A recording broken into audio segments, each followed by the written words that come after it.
Hi friends, ഇന്ന് നമുക്ക് രാവിലെ ഉഴുന്നുദോശയാണ് ഉമ്മ ഉണ്ടാക്കിയിട്ടുള്ളത്. ദോശ ഉമ്മ ഉണ്ടാക്കിയിരിക്കണം. അപ്പോൾ നമുക്ക് ചട്നി ഇപ്പം ഉണ്ടാക്കണം. അപ്പോൾ ഞാൻ ഉണ്ടാക്കാൻ വേണ്ടി അടുക്കളയ്ക്ക് കയറിയപ്പോൾ എൻ്റെ മോളും കൂടെ ഇപ്പോൾ കയറിയിരിക്കാം.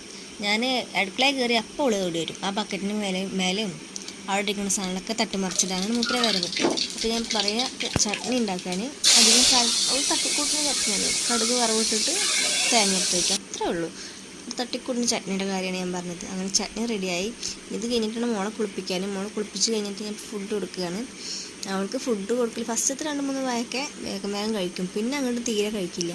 നമ്മൾ ഒരു 1.5 മണിക്കൂർ വേണ്ടി വരും അവൾക്ക് ഫുഡ് കൊടുത്തിട്ട് തീർക്കാൻ വേണ്ടിയിട്ട്. അങ്ങനെ അത് ഇത് കാണിച്ചിട്ടൊക്കെ തീർത്ത് വരുമ്പോൾ കുറേ നേരം. അതിൻ്റെ ഇടയിൽ ഹസ്ബൻഡിനും ജോലിക്ക് പോകണം. ഹസ്ബൻഡിന് നീട്ടി ജോലിക്ക് പോകുന്ന സമയമാണ് ഈ സമയമൊക്കെ. അങ്ങനെ അവൾ ഫുഡ് കഴിക്കലും കാര്യങ്ങളൊക്കെ കഴിഞ്ഞിട്ട് അവളിരുന്ന് കളിക്കുകയാണ്. വേറെ പറഞ്ഞാൽ കുറച്ച് നേരമല്ല, കുറച്ചധികം നേരം അവൾ അങ്ങോട്ടും ഇങ്ങോട്ടും ഓടിക്കളി കാര്യങ്ങളൊക്കെ ആയിട്ട് ഇരുന്ന് കളിക്കും. ഒറ്റയ്ക്ക് ഇരുന്ന് കളിക്കും, ചിലപ്പോൾ നമ്മളായിട്ട് കളിക്കും, ചിലപ്പോൾ കരയും. അതിൻ്റെ ഇടയിൽ നമ്മളെ പണികളും കാര്യങ്ങളൊക്കെ ഞങ്ങൾ വേഗം നിർത്തി വയ്ക്കും. ബെഡ്ഷീറ്റ് കൊട്ടി പിടിക്കലും മടിച്ചൊരു തുടക്കലൊക്കെ വേഗം ചെയ്ത് വെക്കാറുണ്ട്. അതിൻ്റെ ഇടയിൽ മോളും വരും എന്നെ സഹായിക്കാനായിട്ട്. അത് വലിച്ചിടാനും ഇത് വലിച്ചിടാനൊക്കെ അവൾ വന്ന് കയറാറുണ്ട്. അവൾക്ക് ബെഡ്ഷീറ്റ് കൊട്ടിരിക്കണം ഭയങ്കര ഇഷ്ടമാണ്. ഞാൻ കട്ടിൽ നിൽക്കാണ്ട് അവൾ ഓടി വരും എൻ്റെ അടുത്തേക്ക്. അങ്ങനെ അവൾ ഉറക്കി കൊടുത്താൽ ഒരു 1.5 മണിക്കൂർ വേണം അവൾക്ക് ഉറക്കി കൊടുക്കാൻ. തൊട്ടിലിട്ട് ആട്ടി കൊടുക്കാൻ 1.5 മണിക്കൂർ വേണം. പക്ഷെ ഉറങ്ങി നീക്കണമെങ്കിൽ അരമണിക്കൂറിനുള്ളിൽ അവൾ ഉറങ്ങി നീക്കും. അതാണ് അവളുടെ ഉറക്കം.